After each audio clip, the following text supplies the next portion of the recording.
Hello and welcome to Clarinet Quickie. My name is Luc and today I would like to share with you a very simple approach to Clarinet Embouchure. Embouchure is the relationship of your mouth with the instrument. For this lesson you will need a barrel, a good quality mouthpiece. I have a mouthpiece cushion glued to mine. This gives me traction so that the instrument doesn't slide in and out of my mouth as I'm playing, which is very nice. Also, a healthy looking reed. Healthy as in no mold or fuzz or food or lipstick. After all, you are putting this into your mouth. Speaking of which,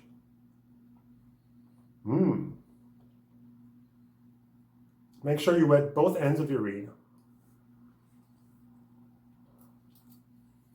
Now, the reed will not stay put on the mouthpiece on its own, so we're going to use a ligature. Line this up. Make sure the tip of your reed is even with the tip of your mouthpiece. And also, it is centered at the top and at the bottom. Now, the embouchure is in three parts: top, bottom, and sides. The top half will be my upper teeth pressing into the mouthpiece patch at 1 centimeter from the tip of the mouthpiece, and my upper lip pressing downwards into the mouthpiece patch, like so. Voila, the top half. Bottom part will be half of my lower lip over my lower teeth and my chin pointing outwards, as if I was saying, ew, or ew, that really smells bad. Ew. And finally, the corners are going to be hugging the mouthpiece. So we're going to bring them inwards. So 1, 2, and 3.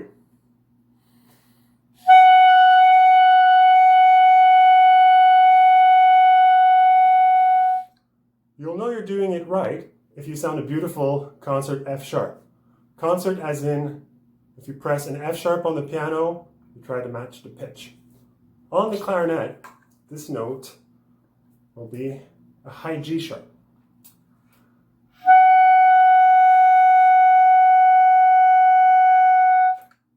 If you are practicing with a tuner, which I highly recommend, try to zero in on the concert F sharp for 2, 3, 4 seconds for a few days. After which you try to increase that time to 10, 15, 20 seconds if possible. Very good for developing your embouchure stability. Troubleshooting.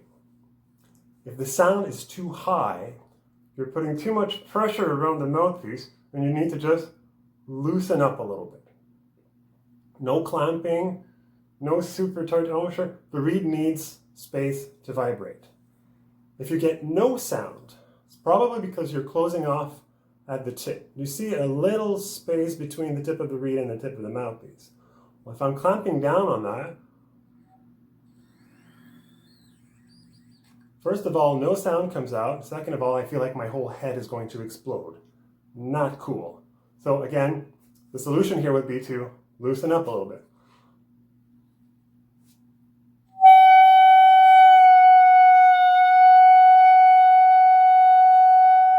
Until I reach that beautiful F sharp. Finally, if your sound is too low,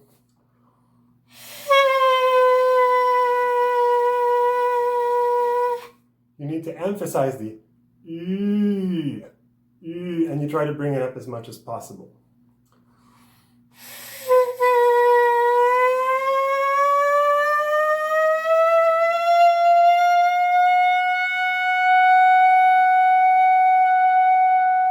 Until you get the F sharp, and you're on your way to that glissando at the beginning of Rhapsody in Blue. If you get a really, really bad squeak, that's because your lower teeth are on the reed. You need to watch the video again. Finally, your neighbors are going to love hearing you practice this exercise, eventually. If you are using this exercise for a group of beginning clarinet players, I suggest wearing earplugs. If you have a whole group of crazy ducks going in a very enthusiastic way, it's bad for your ears. Let me know if you have any questions, and I'll see you next week for another Clarinet Quickie.